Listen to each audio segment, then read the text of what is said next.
What's up, Earth Gamers? Today, we have a special episode of Modern Warfare and Warzone Stats. What really changed? Anything at all? No? Does anyone know? Let's find out.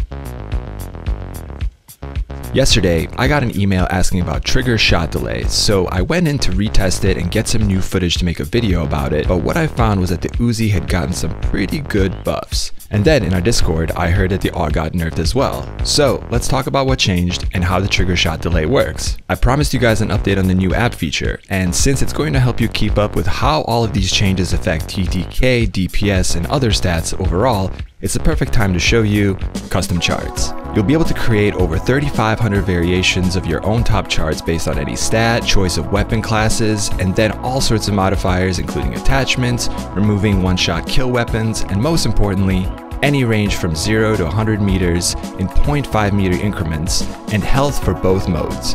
So if you want to know all LMG for headshot TTKs with barrels at 100 meters, you can. Or maybe you want to compare SMG ADS speeds with all the barrels, you can. I know there's some improvements to be made, but I wanted to get it into your hands as soon as possible because I'm sure some more great suggestions will come in as always. This should be out Sunday or Monday. I'm making some final bug fixes and also making it so you can save a chart when you want to revisit, so everyone can play with it. The charts are not limited to paid users, though removing ads on them does add 10 extra save slots for quicker access to your favorite charts since you'll be creating a ton more. And there's a lot more cool stuff on the way, but I don't want to talk about it forever. Let's look at these buffs, nerfs, and the trigger delay changes. So up close, the damage did not change for the Uzi, but it seems like it did at its mid to further ranges. Originally, it was doing 32 to the head over 25 meters, 20 to the chest and body, and 18 to the limbs, but now that's gone up to 35 to the head, 22 to the chest, and 19 to the limbs. And at its last range drop off over 37.5 meters, it's gone from 29 to the head, 18 to the body, and 16 to the limbs to 30, 19, and 17. That means in hardcore, it's now definitely a one-shot kill to the head at any range, and in normal multiplayer, 3 shots to the head at mid-range rather than 4. In Warzone particularly, it went from 13 bullets to the chest to 12 at mid-range, and at its furthest drop off we see just 1 less bullet for limbs. Not a huge change, but pretty good overall. The 41 AE max had a very small change, going from 47 to 46 at mid-range for headshots, and that's it. The AUG with the 5.56 conversion had a nerf to its close range, going from 50 to the head, 42 to the body, and 39 to the limbs, down by 1 damage to 49, 41, and 38. That's going to be more bullets now for headshot kills, making it less effective just a little more up close. It still shreds though. Okay, that's it for the changes. Now let's look at the trigger shot delay.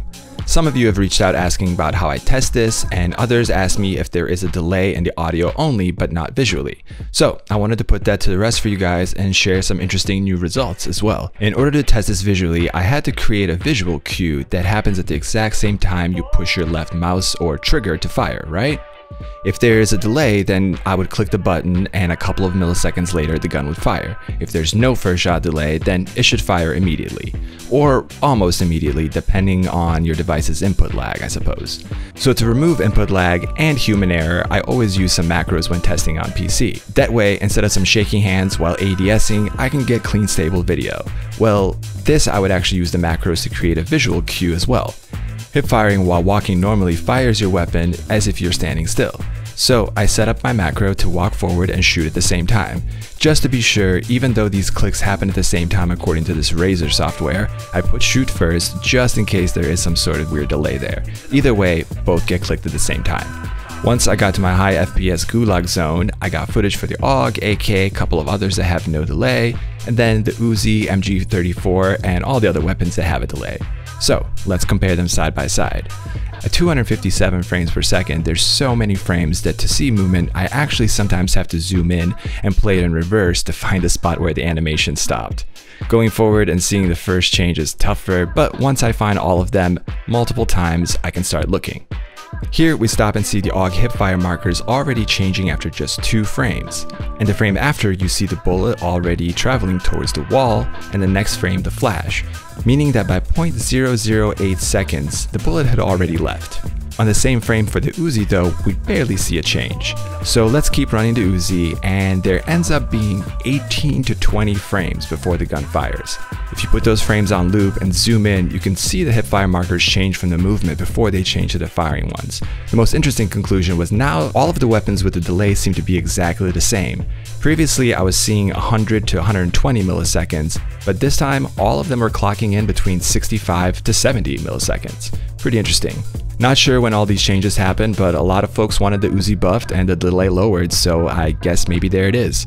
Let me know if you guys have any questions or want me to look into anything else. I did check into the snake shot rounds as a lot of folks asked about them, and there doesn't seem to be any damage reduction, but overall I found them to have less range than before, and to me, lower accuracy from the hip. A lot of you have asked me to get more detailed info on shotgun slugs, barrels, and how range works for them in the app.